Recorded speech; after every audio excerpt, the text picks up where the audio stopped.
Hi, my name's Jake and welcome to The Culture Business. COVID-19 has crashed economies around the world and firms are going under, jobs are being lost, and it seems like every day we're hearing about things on the news such as 11% increase in US unemployment or familiar high street chains in the UK going under such as Cath Kidston, Debenhams and even the Victoria's Secret branches. Since so much is changing due to COVID-19, firms and economies are forced to make differences and change the way that they do things as well.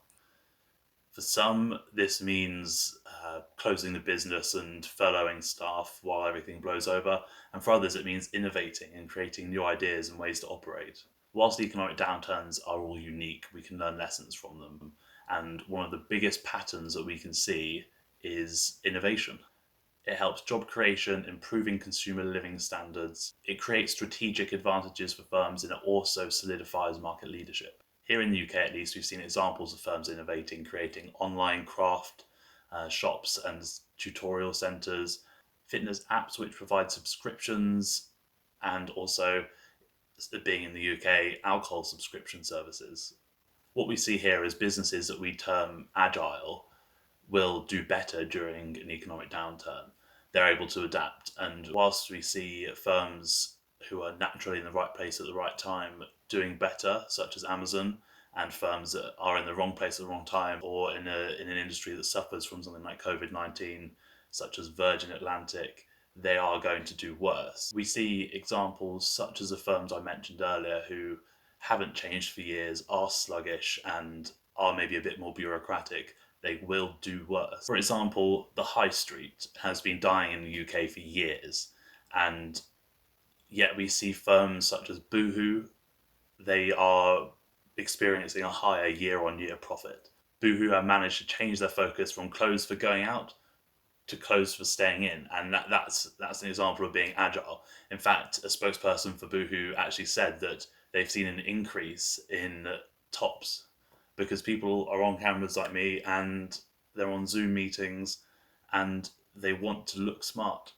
And to be agile is to be able to change to that over such a short amount of time. The difficulties that arrive in adverse economic environments are investments.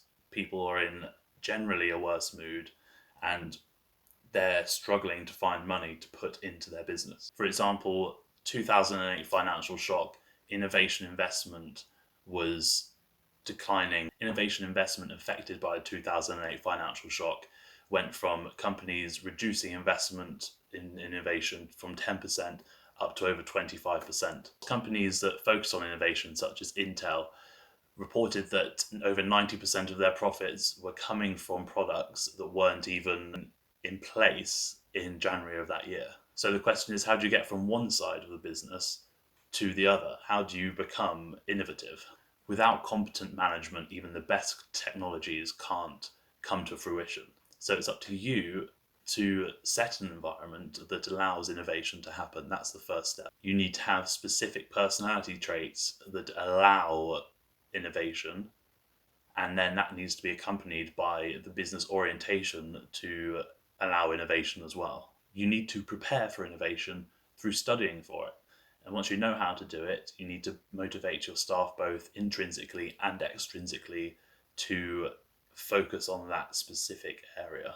The last phase, continue to invest in that. Continue to invest in human resources and structure because they are the best ways to get through uncertain times as a business. So if you have that as a business or as a manager, the next step is to focus on technology.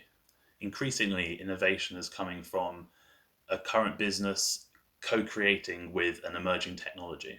And finally, we're going to refer back to a previous topic that we touched upon, which is financing. As firms are inclined to internally finance innovation, and this means that economic downturns reduce innovation, as we mentioned before. Now, governments are trying so hard right now to get their economies out of the downturn and are throwing money at people.